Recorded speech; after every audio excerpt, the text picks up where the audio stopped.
Ever wish your everyday cooking felt a little more resourceful and a whole lot tastier?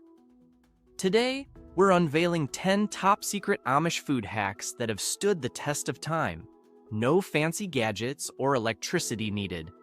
Whether you're curious about off-grid techniques or just looking to spice up your kitchen routine, these tips will show you how to save money, reduce waste, and create incredible flavors from scratch. Number 1, the root cellar advantage. Root cellars are a cornerstone of Amish life, providing an off-grid environment that naturally regulates temperature and humidity to keep produce fresh for extended periods. Imagine walking into a cool, dimly lit underground space filled with shelves of potatoes, beets, carrots, onions, and apples, each carefully stacked to optimize airflow. By maintaining temperatures between 32 degrees Fahrenheit and 50 degrees Fahrenheit, 0 degrees Celsius to 10 degrees Celsius, and keeping humidity around 85 to 95%, the Amish effectively slow down spoilage without relying on electricity. In many Amish communities, families dig these subterranean storage rooms close to their homes, making it easy to access ingredients during harsh winters. Ventilation is also crucial. Small intake and outflow vents help circulate air so moisture doesn't stagnate and rot doesn't take hold. To ensure a successful setup, the Amish often line their root cellar floors with gravel to drain excess moisture and discourage mold. Shelves are spaced apart so air can move freely, which prevents fruits and vegetables from touching and bruising. Some families use wooden crates or bushel baskets rather than plastic, because wood allows for better ventilation. In these same spaces, you might find crocks of homemade sauerkraut or brined pickles. The synergy between the stored vegetables and these fermented goods is remarkable. The stable temperature benefits all items, ensuring each harvest bounty lasts deep into the off-season. This hands-off approach to food storage is a game changer for anyone looking to reduce waste and preserve fresh produce. By tapping into the natural insulation of the earth, you can minimize energy consumption and maintain a steady supply of nutrient-dense vegetables. It's easy to see why the root cellar remains a prized feature in Amish homesteads, passed down from one generation of self-sufficient families to the next. Number 2, churning your own butter. In many Amish households, butter is still crafted the old-fashioned way, hand-churning fresh cream until it transforms into a golden spread. While modern kitchen appliances can do the job quickly, the Amish method emphasizes patience and a hands-on connection to their food supply. Typically, they'll allow cream to rise to the top of raw milk, skim it off, and collect enough for a churning session. Some families use a simple glass churn with a paddle inside, while others rely on a larger wooden barrel churn. The act of churning introduces air, causing the fat molecules to clump together and separate from the buttermilk. The resulting butter is strained, then repeatedly rinsed in cold water to remove any residual buttermilk. This step is vital because leftover buttermilk can lead to faster spoilage. After the rinse, a pinch of salt is often added for flavor and preservation. Churning doesn't just yield butter, it also produces that tangy, low-fat buttermilk used in baking Amish staples like biscuits, pancakes, and quick breads. While you don't need to live on a farm to try this yourself, it helps to have a supply of high-quality cream. Many off-grid and homesteading enthusiasts adopt this method to gain control over ingredients, cut back on store-bought products, and capture the superior flavor of homemade butter. The Amish prize self-reliance and the direct involvement this process provides. There's a certain satisfaction in knowing exactly what's in your butter and in savoring the fresh, full-bodied taste that puts commercial products to shame. Number 3, wax sealing homemade cheese. Cheese making in Amish communities is often a multi-day affair that begins with raw milk and ends with carefully aged wheels, preserved for months or even years. A distinctive technique involves waxing the cheese to protect it from spoilage and mold growth as it ages without refrigeration. First, a fresh cheese curd is formed by coagulating the milk with rennet, then draining and pressing it into molds. Once the young cheese is sufficiently firm, it's allowed to air dry for a few days. The Amish have found that a quick wipe of vinegar on the cheese's surface can deter bacterial growth prior to waxing. When it's time to apply the wax, the cheese wheel is dipped or brushed in layers of food-grade paraffin or beeswax. This coating creates a seal against oxygen and unwanted microbes, allowing the cheese to age at cellar temperatures that hover around 50 to 55 degrees Fahrenheit, or 10 to 13 degrees Celsius. During the ripening process, natural enzymes break down proteins and fats to develop complex flavors characteristic of artisanal cheeses. Amish families often label each wheel with a date or a simple chalk mark to track how long it has been aging. Wax-sealed cheeses can last many months off-grid, and the flavor often improves over time.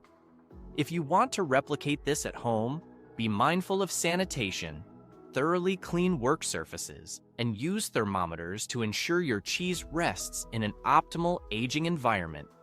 Patience, once again, is key. While modern methods might speed the process, the Amish believe that the best cheese matures slowly, guided by simple techniques passed down through generations. Number 4. Lacto-fermenting your vegetables. Lacto-fermentation is another time-honored approach that Amish families employ to preserve their garden's surplus. This method harnesses the power of beneficial lactic acid bacteria to transform ordinary vegetables into probiotic-rich delicacies. Think sauerkraut, pickled beets, and fermented cucumbers, each retaining an enhanced nutritional profile. The process is straightforward. Fresh produce is submerged in a brine solution, often just water and salt, where naturally occurring bacteria feast on the vegetable's sugars and convert them into lactic acid. The Amish value this approach for its simplicity and lack of dependence on electricity. No canning device or specialized gadget is necessary, just a crock, a weighted lid or plate to keep the veggies submerged, and ambient temperatures that range between 65 to 75 degrees Fahrenheit, 18 to 24 degrees Celsius. Over several days or weeks, the tangy flavor intensifies. Some families prefer a milder fermentation and move their crocks to cooler areas once they reach the desired taste. Others let their ferment bubble for longer, developing richer, more pronounced sour notes. In addition to flavor, lacto-fermentation extends shelf life naturally, harnessing beneficial microorganisms rather than relying on chemical preservatives. The probiotic content aids digestion, a boon in communities that often rely on hearty, carb-forward meals. If you try this at home, remember to maintain a clean environment and ensure your vegetables remain fully submerged in brine to prevent mold. When done right, lacto-fermentation is a fuss-free, nutrient-packed technique that showcases the Amish knack for getting the most out of every crop. Number 5. Old World Sourdough Starter. Bread is integral to Amish cuisine, and many families rely on sourdough starters that have been nurtured for decades. While commercial yeast might be convenient, the Amish appreciate the depth of flavor and resilience that comes from wild yeast cultures. Sourdough fermentation begins with a mixture of flour and water left uncovered at room temperature to attract airborne yeast and bacteria. This mixture is fed with more flour and water over a series of days or weeks, gradually transforming into a bubbling, tangy starter capable of leavening bread. Because Amish kitchens often forego modern temperature controls, the sourdough starter might rest in a warm corner or near a wood stove, which encourages the growth of beneficial microorganisms. Each day, a portion of the starter is removed, used in a batch of dough or discarded, and fresh flour and water are added back in. This feeding cycle ensures the yeast remains active. The result is a living ingredient that imparts a complex flavor profile you simply can't get with fast-rise yeast. In many Amish homes, entire families share a single sourdough culture passed down through generations, linking them to a shared culinary heritage. The dough often sits overnight, allowing flavors to develop and gluten to relax. By morning, it's ready to be shaped and baked into loaves with robust crusts and a moist, airy interior. Even if you're not off-grid, adopting a sourdough starter can reduce your reliance on store-bought yeast packets and bring an element of living tradition to your kitchen. Number 6. Wood stove cooking tips. Modern Amish life frequently revolves around the use of wood-burning stoves for both heating the home and cooking meals. While these stoves might seem rustic, they're highly versatile once you learn how to manage temperature zones. By shifting coals and adjusting dampers, Amish cooks create hot spots and cool spots on the stove surface to simmer soups, sear meats, and bake breads. Cast iron cookware is the usual choice because it retains and distributes heat evenly, even when the stove's temperature fluctuates. Timing is everything. When preparing a large meal, an experienced Amish cook begins with foods that need higher heat, such as frying or browning.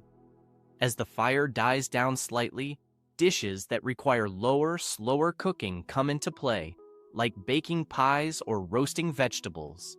Some families have side compartments attached to the stove for slow-cooking beans or stews overnight.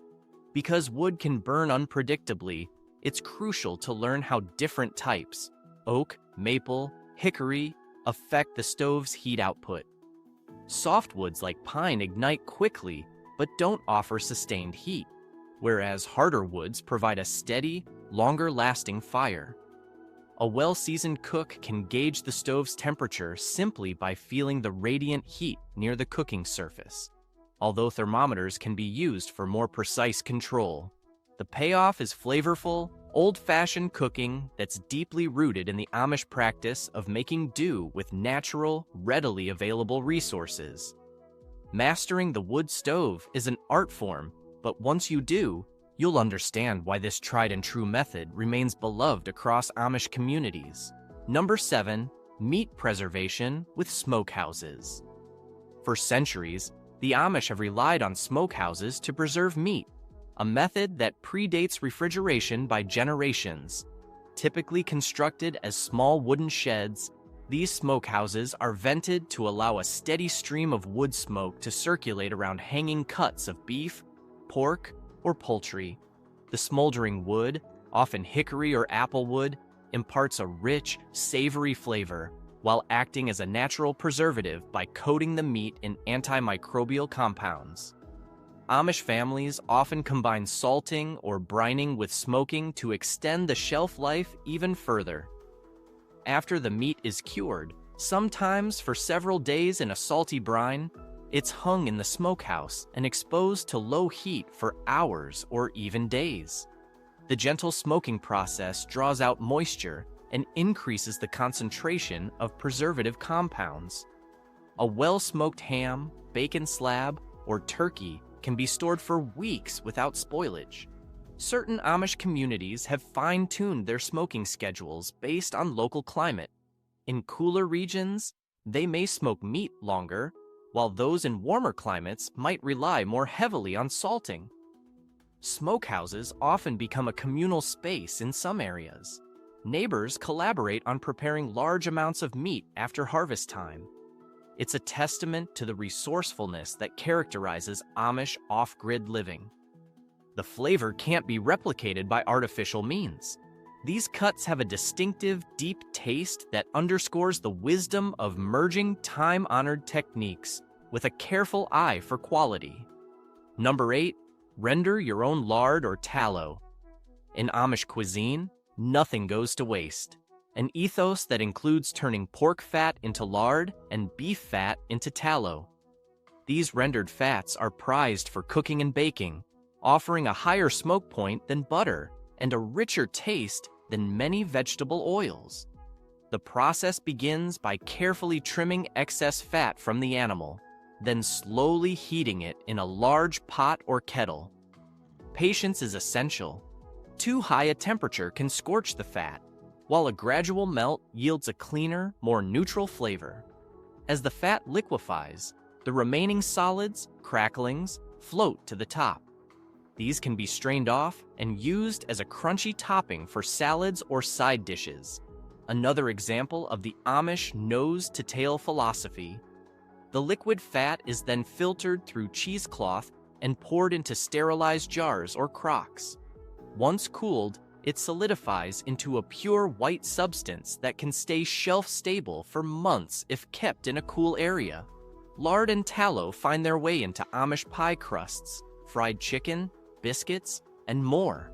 The unique mouthfeel and slight savoriness they impart have kept these traditional fats in high demand, despite the rise of store-bought alternatives. From an off-grid perspective, rendering fat is an economical method to secure a steady supply of cooking oil, especially when fresh butter may be in limited supply. This deeply ingrained practice cements the Amish reputation for making the most of every resource, passing down both the skill and the delicious results to future generations. Number 9. Homemade pickling with natural brines. While lacto-fermentation is one side of preserving produce, classic pickling with vinegar brines is another staple technique. Most Amish pantries boast rows of colorful jars filled with pickled cucumbers, okra, peppers, and even fruits like watermelon rind. The process typically involves heating a mixture of vinegar, water, salt, and sugar, plus spices if desired, to create a brine. Once simmering, this brine is poured over freshly packed vegetables or fruits in sterilized jars. Some families add unique twists, a pinch of mustard seeds, dill, cloves, or crushed garlic for distinct flavor profiles. Jars are then sealed and often processed in a hot water bath to ensure a stable vacuum seal that can last up to a year. In communities focusing on off-grid living, large kettles are placed over wood stoves or outdoor fires for the canning stage. Because pickling is relatively quick compared to fermentation, it's a common summertime activity to handle garden surpluses. Children frequently assist by washing vegetables or measuring spices, learning from a young age how to manage and conserve the harvest. Pickled goods also serve as an easy side dish during the winter, brightening up cold weather meals with tangy, fresh flavors. The synergy between garden, field, and kitchen remains strong in Amish life, with pickling playing a central role in bridging the gap between harvest and year-round nourishment. Number 10. Efficient meal cycling for zero waste. One of the most overlooked hacks in Amish food culture is how they schedule and cycle meals to eliminate waste. In many Amish homes, leftovers from a roast chicken dinner might be repurposed into a hearty chicken soup the next day. Then the bones boiled to create broth for gravy or stew. Trimmings from garden vegetables are set aside for a future stock. Even bread that's gone slightly stale might be turned into bread pudding or dried out for croutons. The heart of this technique lies in mindful planning. Before one meal is finished, an experienced Amish cook is already thinking about how any uneaten portions can become the foundation for another dish. While many modern families might toss out small quantities of leftovers, Amish households systematically store them for the following day's lunch, or incorporate them into a fresh dinner creation. For off-grid families without a fridge, root cellars or cool spring houses often preserve these foods temporarily, but the real secret is not letting things linger. By cycling ingredients quickly, today's vegetables could be tomorrow's casserole filling. They avoid the typical waste seen in many homes. This zero-waste ethos extends beyond the dinner table. Vegetable scraps not suitable for consumption go to compost piles or feed for livestock, ensuring nothing truly goes unused. This cyclical approach helps stretch resources, minimize grocery bills, and respect the labor that went into producing the meal. In an era of convenience foods, the Amish system of continual repurposing can be a revelation for anyone seeking to reduce waste while still serving varied, satisfying meals.